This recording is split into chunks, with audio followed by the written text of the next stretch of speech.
Sana demedim mi, uyuyanların yanına gitme. Uykulu gözlerle bakanlar seni uyutur. Sana demedim mi, yarı uykulu olanların da yanına gitme. Onlar yine seni uyutur.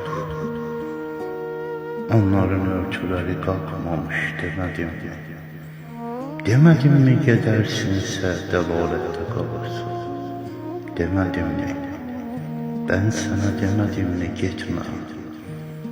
Ey can gitme demedim mi? Neden dinlemirsin? Neden hala uyuyanların yanına gelirsin? Onları dinleyirsin. Onlardan din dersi öğrenirsin. Ben sana demedim mi?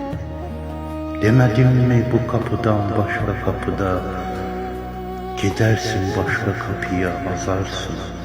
Yolunu azarsın. Yolu bulamazsın. Hakikate varamazsın demedim mi? Neden hala o yollara gidiyorsun? Neden hala onları dinliyorsun? Neden hala uyuyorsun? Uyanma zamanın gelmedi mi? Kalp gözün açılması zamanı gelmedi mi? Uyan artık.